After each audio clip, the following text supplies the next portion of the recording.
Fala pessoal, tudo beleza? Aqui é Bi Maciel, junto com meu amigo Ricardo Pavão, estamos começando mais um programa The Rocks on the Radio, pela Urban TV. E hoje num cenário diferente, né Pavão? Cara, hoje a gente está aqui iniciando nossa segunda temporada do The Rocks on the Radio num templo do rock de Florianópolis, cara.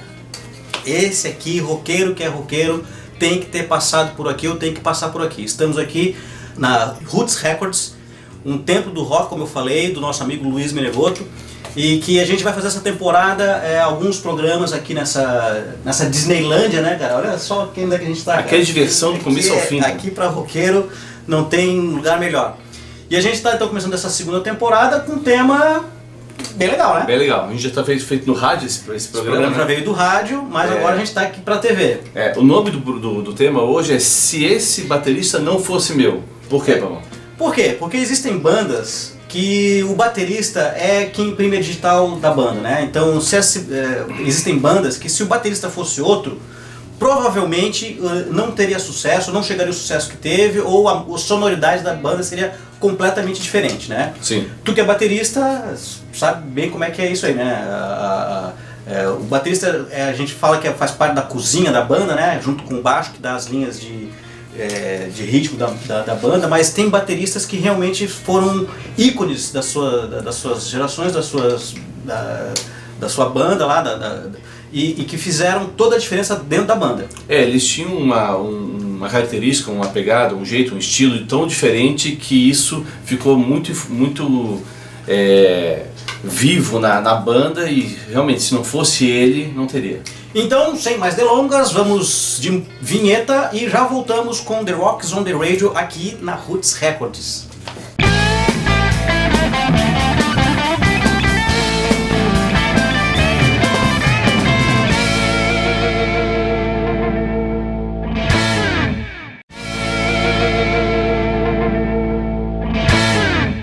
Voltamos galera, e sem mais delongas, vamos de música!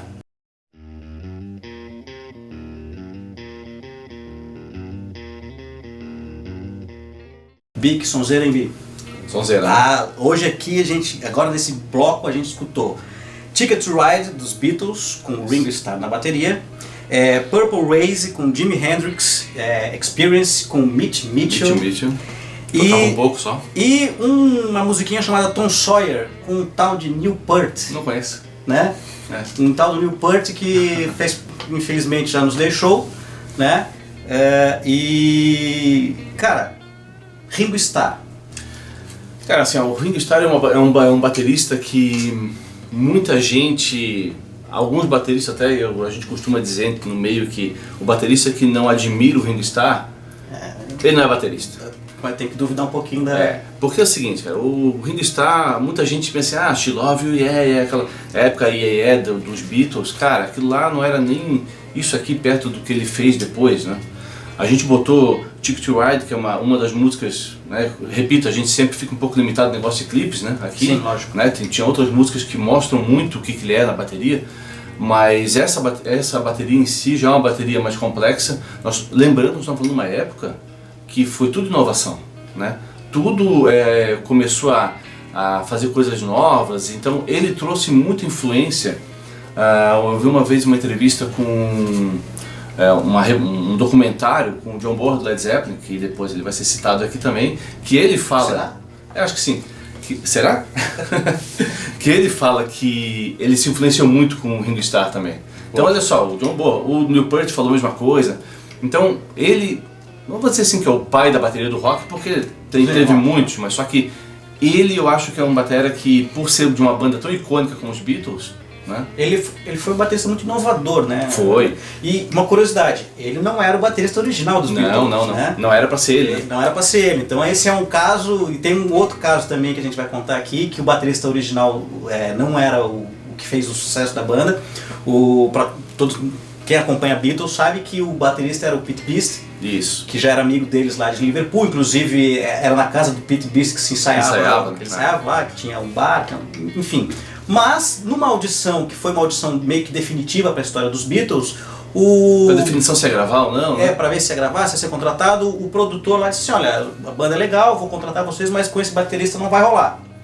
né? E aí ele meio que foi demitido. O Paul McCartney e o John Lennon já não eram muito fã do cara também, e também não tinham muito papo na língua, demitiram o cara. E o Ringo Starr, ele já meio que tocava de vez em quando lá em Hamburgo, ele chegou a dar uma canja, substituiu o Pete Best algumas vezes. O próprio Paul McCartney também já tocou bateria nos Beatles. Sim. Mas enfim, ele não era o baterista original, né? E por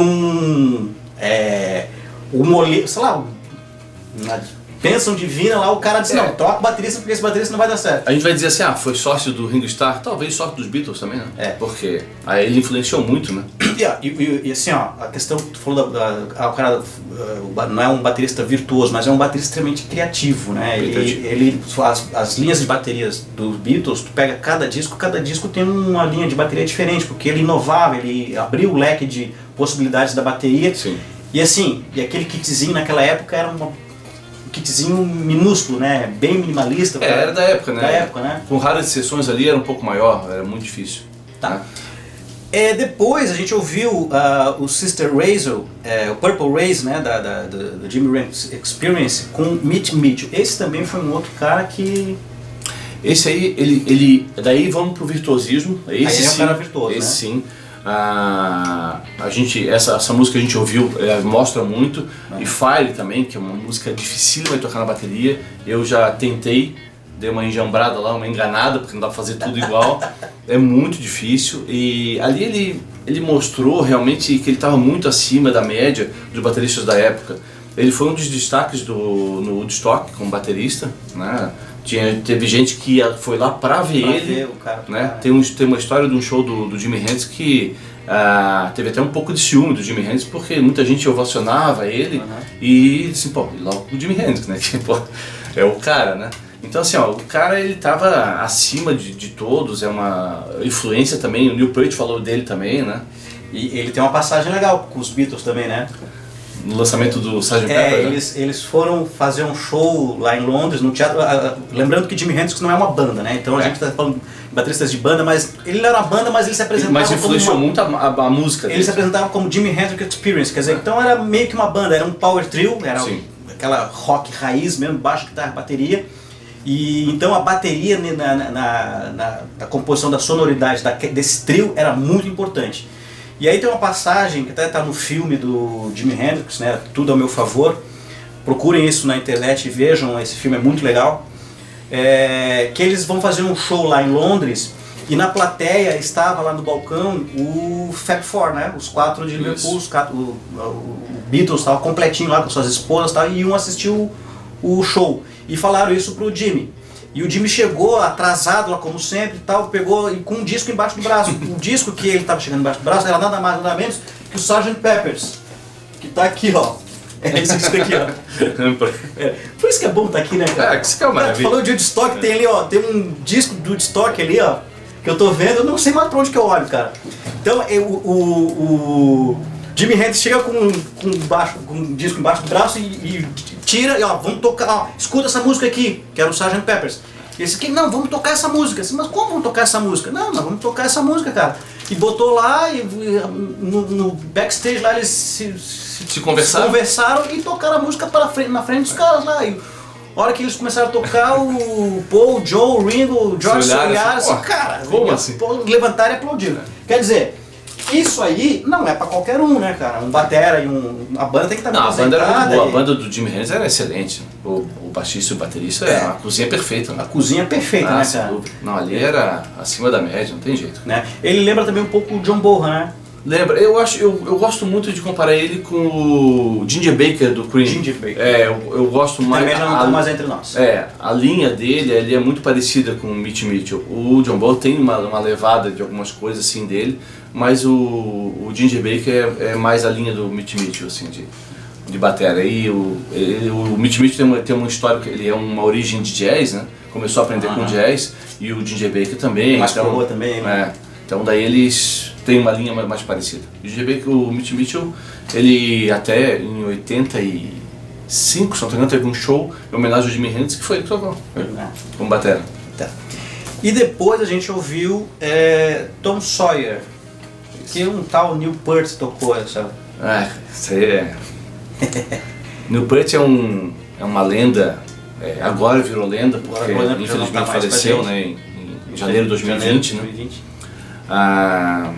Esse batera é um cara que, às vezes, uma vez tentaram explicar como é que fazia, como é que ele fazia as criações e tudo. E o que impressionava é, tanto a criação dele era fantástica e a execução dele também nos shows também era fantástica, né? Porque ele fazia coisas que no disco ficava idêntico no show, né? Ao vivo, e no ao vivo raramente usava um metrônomo, uma guia, então, né?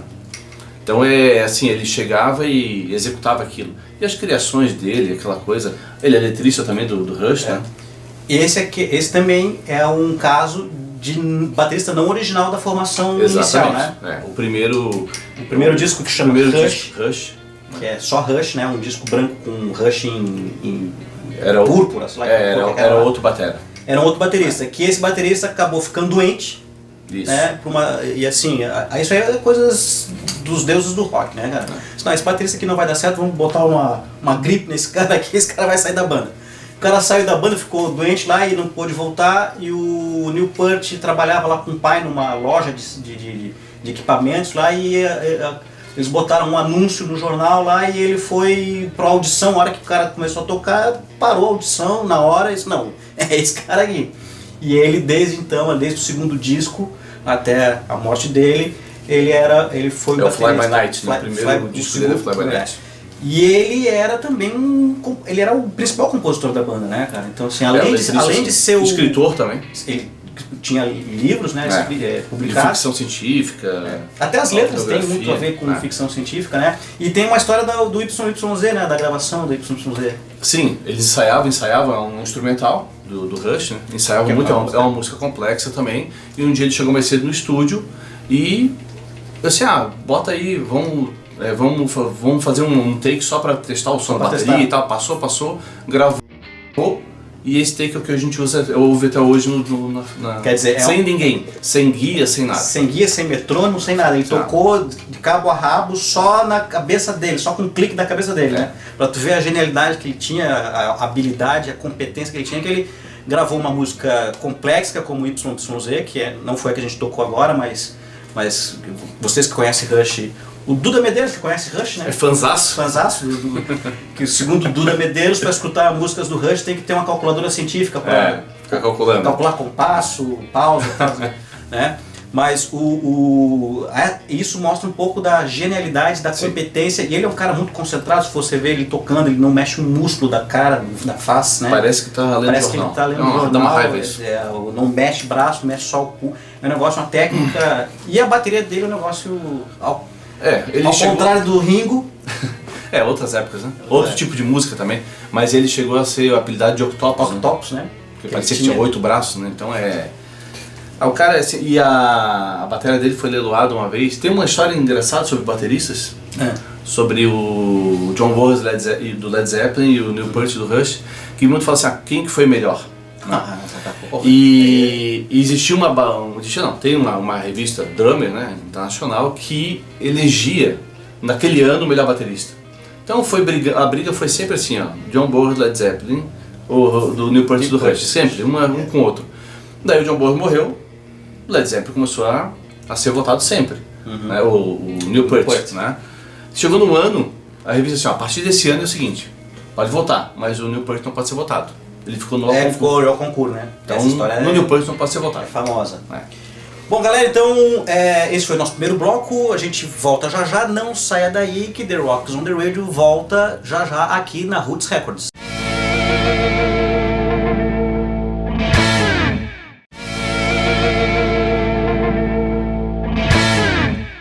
Estamos de volta, galera do rock, com The Rocks on the Radio aqui nos estúdios ensurdecedores da Roots Records, este templo do rock and roll de Florianópolis. E sem mais delongas, vamos de música.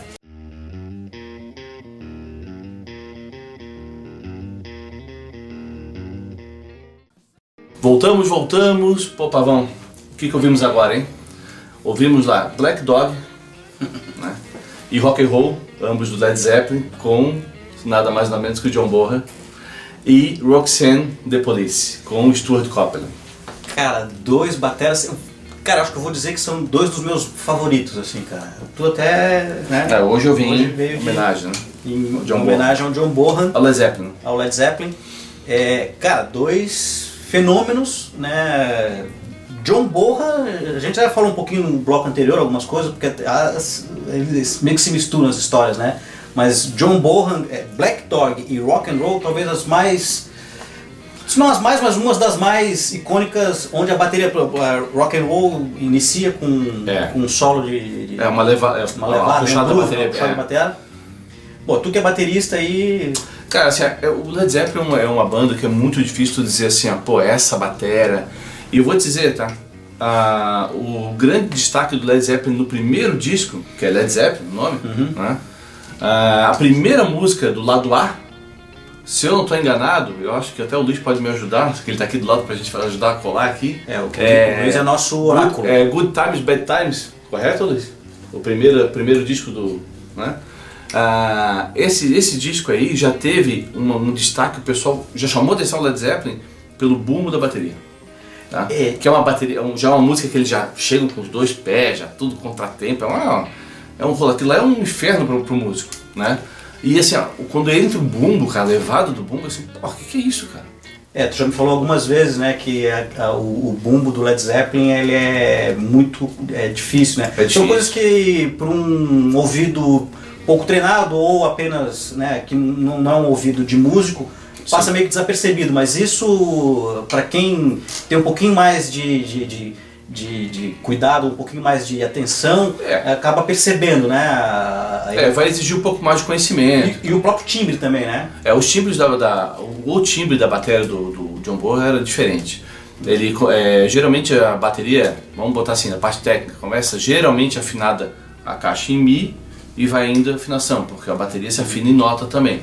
Né? O John Bonham, né, começou fazendo a afinação em Fá na caixa, então quer dizer, já tinha um timbre muito aberto, bem diferente, né, bem diferente. E é o que dava o peso nas músicas do Led, né? E ele até é meio que autodidata, né? Ele não é um cara que estudou bem formalmente. Na época nem tinha, né? Muitos músicos também. Porque assim, o que acontece? Os bateras da época, o rock estava sobressaindo, já vinha de uma leva de Beatles, etc.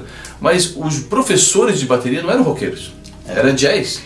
O próprio Charlie Watts, ele, do Rolling Stones, ele teve os professores deles, todos eram de jazz, né? O Neil Peart também. O próprio Neil Peart depois foi estudar com um professor do Charlie Watts, né? Que também é um cara de jazz. Claro que tem seu... acho que é bem válido, porque o jazz é um fundamento muito bom, né? A leitura de partitura, etc. Porém, vamos e venhamos, né? Na hora do rock, ali no Led Zeppelin, ele ia lá na aula, aquela pegada dele no jazz, não ia o que vale a energia bem, né? Aquilo ali é dom, né, cara? O cara nasceu com dom ali e foi, né? Não tem jeito. E tem outra, desculpa, mas tem outra coisa, a gente tá falando de baterias diferenciadas das músicas do Led Zeppelin. Cara, se eu começar a falar, pensar muito rápido, eu penso em 8, 9 ou 10 músicas que são muito baterias que tu ouve assim, Led Zeppelin. Sabe? Então é isso que dá o motivo do nosso programa, que realmente seria diferente. Se esse baterista não fosse meu, quer dizer, essa é com certeza uma das bandas que se o baterista não fosse do Led Zeppelin, a sonoridade muda completamente, né? Quer ver uma brincadeira? Quer ver? Olha só como eu iria mudar. Vamos botar o Mitch Mitchell no Led Zeppelin. Ou então o Neil Peart no Led Zeppelin. Ou ao contrário. Ia ser muito diferente. Sempre diferente. Ainda que sejam grandes bateristas. Não deixa de ser. Esse é um caso, né? Um caso da impressão digital da banda ter o dedo do baterista, né? E outra banda e outro baterista que fez isso com grande clareza, assim, muito forte, aquela coisa, puta, começa a música, vê a bateria, ouve a bateria, assim, não, é The Police, que o Stuart Copeland, que a gente também, a gente é fã, né? Sim. A gente não nega isso, né? E ele é já um pouco diferente do estilo de Mitch Mitchell e John Bonham, mas ele era um cara que misturava muita coisa, né, cara? Sim. O The Police ele começou com muita influência do punk, né? Só que ele trouxe pro punk uma levada de reggae, de afro. E isso foi uma característica da banda em si, que tornou uma característica da banda que veio do Copland, né? O Sting era bem punk no início, né? Então, essa mistura foi explosiva no bom sentido, né? No bom e no mal, né? Porque eles não se suportavam, né? O Stuart Copeland, inclusive, ele posicionava os tons da bateria e principalmente os pratos para tampar o Sting, para ele não ver o Sting, e ainda estava escrito assim, fuck off isso aparece em vídeos, aparece ele tocando, fuck off, eu imaginava que era a cabeça do Sting que ele estava batendo, assim, tanto que eles se amavam, né? Mas musicalmente geniais, né, cara? Geniais. E aí mais um caso de baterista extremamente técnico, que tinha uma técnica até diferente dos outros bateristas de rock and roll, até desses que a gente está citando aqui, de Mitch Mitchell e de John Bonham, porque tinha esses outros elementos que não eram exatamente de rock, né, que vinha lá de algumas músicas caribenhas, de reggae, de ska, né? Tocava com uma empunhadura diferente. A clássica, a gente chama de clássica, né? Com uma atravessada a baqueta assim, né? Que também já demonstra uma capacidade técnica diferenciada, né? É questão de treino, vem muito do jazz, né? O jazz é que é assim, né? O Stuart Copeland, ele fez muita imersão na África, nos países, no Caribe e muito na África. Ele chegou a lançar discos com instrumentais, só com músicas africanas. Né? Depois do The Police ele produziu muita música. Então isso mostra a influência dele. Trilha de cinema, ele fez muitas trilhas de cinema. E ele influenciou uma das bandas que uma das nossas prediletas no Brasil, que é Paralamas, sucesso, que foi conhecido no início da carreira como The Police brasileiro, né? Inclusive a bateria do João Baroni no início da carreira era cópia fiel do kit desde a marca da bateria até os pratos usados, né? E até a posição dos tambores. A mão clássica, a empunhadura clássica. E ele assume isso, ele fala. Sim, lógico, ele não esconde isso, né? E não tem que esconder. E os primeiros discos do Paralamas, até os dois primeiros, né? Até o Selvagem, antes do Selvagem, né? O Passo do Lu e o Cinema Mudo, a influência ali tá clara, né? Eu acho que eles mantiveram até o Bora Bora. Bora Bora é bastante influência, um lado inteiro só de músicas. A gente até falou, a gente fez um programa sobre o Selvagem, né? Isso. E o Selvagem, ele deu Foi na estreia do programa. E outra coisa que é legal destacar do Stuart Copeland é a questão dos contratempos e da síncope, né? Ele é um baterista que usa muito isso, né? Sim.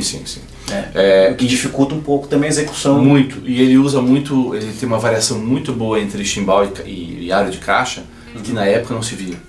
Então as levadas da música nos anos 70 não tinha muito isso, tornam, vamos botar assim, um nível de dificuldade muito alto, né? E até porque o reggae lá nos anos 70 ainda estava começando a ser um ritmo que estava se espalhando pelo mundo, digamos assim, então era muita novidade isso, a questão dessas levadas de aro. E a novidade até pro próprio reggae. Dobra de chimbal. Novidade até pro próprio reggae. Né? Ele revolucionou até essa parte ali, porque eles não faziam isso. O cara era tão bom que revolucionou o rock e o reggae. Reggae, inclusive, que é um dos ritmos prediletos do Luiz, depois nós vamos falar sobre isso. Né? Cara, Stuart Copeland e John Bonham, mais um exemplo de bateristas que, com certeza, The Police, se não tivesse o Stuart Copeland, a música seria outra. Arrisco dizer que algumas dessas coisas que a gente falou no programa, algumas dessas bandas, talvez não tivessem nem feito sucesso. Algumas poderiam ser desfeito e feito outra linha, porque é muita impressão assim de... O The Police com certeza seria uma dessas, né? Claro, e até as releituras de The Police que ele faz não são exatamente iguais. Sim. Esse baterista aqui é meu, é do The Rocks on the Radio e já voltamos aqui dos estúdios distorcidos da Roots Records, o Rock Salva.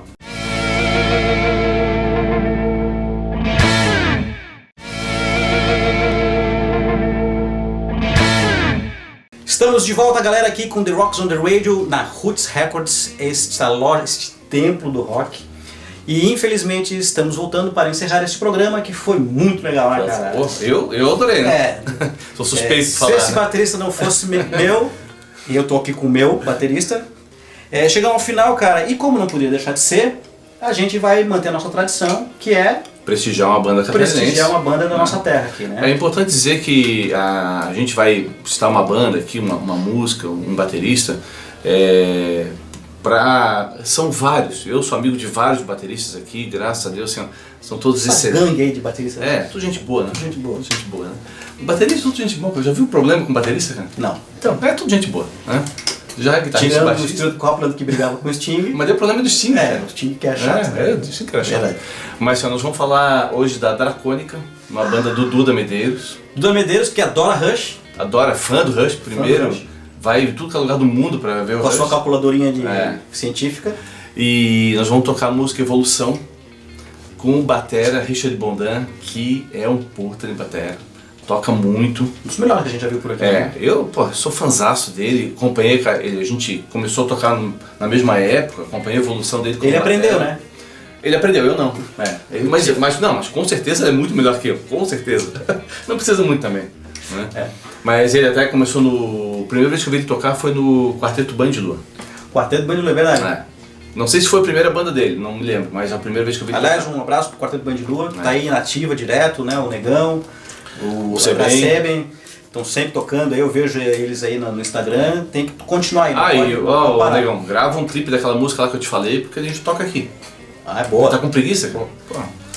Roqueiro, né? Roqueiro. Roqueiro, pô. Mas assim, essa música Evolução começa com uma puta de uma batera, depois ali no meio da música ele volta ali a desempenhar e é animal. Vale a pena. E a música é extraordinária. A Dracônica, que tem o Duda Medeiros, que tem o Richard Bondan, é uma banda genuinamente florianopolitana, catarinense.